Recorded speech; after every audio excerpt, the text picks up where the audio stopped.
6 de agosto 2024, martes, Transfiguración del Señor. Marcos capítulo 9, versículos del 2 al 10. Que el Señor esté con ustedes. Lectura del Santo Evangelio según San Marcos. En aquel tiempo, Jesús tomó aparte a Pedro, a Santiago y a Juan. Subió con ellos a un monte alto y se transfiguró en su presencia. Sus vestiduras se pusieron esplendorosamente blancas, con una blancura que nadie puede lograr sobre la tierra. Después se les aparecieron Elías y Moisés conversando con Jesús. Entonces Pedro le dijo a Jesús: Maestro, qué a gusto estamos aquí. Hagamos 3 chozas, una para ti, otra para Moisés y otra para Elías. En realidad no sabía lo que decía, porque estaban asustados. Se formó entonces una nube, que los cubrió con su sombra, y de esta nube salió una voz que decía: Este es mi Hijo amado, escúchenlo. En ese momento miraron alrededor, y no vieron a nadie sino a Jesús, que estaba solo con ellos. Cuando bajaban de la montaña, Jesús les mandó que no contaran a nadie lo que habían visto, hasta que el Hijo del Hombre resucitara de entre los muertos. Ellos guardaron esto en secreto, pero discutían entre sí qué querría decir eso de resucitar de entre los muertos. Palabra del Señor. El día de hoy interrumpimos la lectura cotidiana de la palabra de Dios y escuchamos este texto que habla directamente de la fiesta que estamos celebrando. Por medio de la transfiguración, el Señor requiere preparar el corazón de sus discípulos para que superen el escándalo de la cruz. Pero esta fiesta es además un anuncio de la adopción maravillosa que nos hace hijos de Dios en Jesucristo y del resplandor que un día brillará todo el cuerpo de la Iglesia. Si nos fijamos en el texto, nos damos cuenta primero de a quiénes invita. Jesús le hablaba a la multitud. Había momentos en que se dirigía a los discípulos, en otros a los apóstoles. Y básicamente su reflexión está centrado en enseñar a estos 3 grupos. Hoy escoge dentro de los apóstoles a 3, Pedro, Santiago y Juan. Y como dice aquí, sube con ellos a un monte alto y se transfigura en su presencia.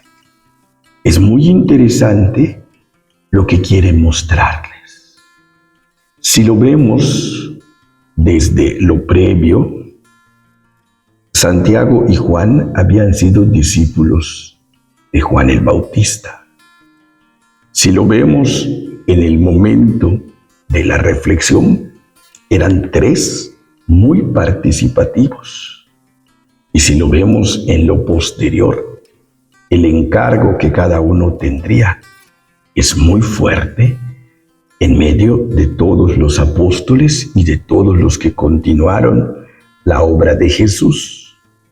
Entonces, por un lado, hacía falta llenar de Dios, de conversión, de aceptación del proyecto de Jesús, especialmente de la cruz, y que lo vieran como una opción, no como un escándalo, y que se centraran en lo que Él va enseñando. Entonces Él se muestra como lo que es, como Dios, y ellos lo logran contemplar precisamente así. Eso hace que ellos, al probar esta grandeza, esta fuerza, este poder de Dios, se quieran quedar y no regresar. Sin embargo, Jesús les dice: no, ¿verdad? vamos, ¿verdad?, haz con la gente nuevamente, pero les hace un señalamiento. No se lo cuenten a nadie hasta que resucite. Los apóstoles, si nos damos cuenta, estaban listos, pero eran demasiadas cosas que necesitaban procesar en su corazón, porque ellos, en vez de discutir, conversar, disfrutar, no sé cuál sea la palabra correcta, con respecto al hecho de la transfiguración, empiezan a discutir sobre la resurrección de los muertos. Tema muy interesante, pero el momento era otro. Del encuentro con Dios había que dialogar y cómo lo habían visto, y tenían que asimilarlo. Todo esto se logrará con el tiempo y el proyecto de Jesús los irá llenando de tal manera que lo responderán. Y este momento será un momento que impactará en todo el proyecto de sus vidas. Pero mientras, lo que Jesús necesitaba entender era lo que había dentro de su corazón. Y lo que ellos necesitaban entender era el proyecto de Jesús dentro de su corazón. Si ellos se mostraban transparentes, Jesús podía tocar ese corazón y cambiarlo. Si Jesús lograba que ellos abrieran el corazón, lograba sanarlo y dirigirlo a través de la cruz hacia el reino de los cielos. Entonces, cada quien tiene que poner una parte para que el proyecto de Dios Padre, del Mesías Salvador, se pueda realizar. Que el Señor esté con ustedes. La bendición de Dios Todopoderoso, Padre, Hijo, Espíritu Santo, descienda sobre ustedes. Nos vemos en el siguiente mensaje desde la parroquia de San Miguel Arcángel, en Maní, Yucatán, México, el Padre Jorge Óscar Herrera Vargas.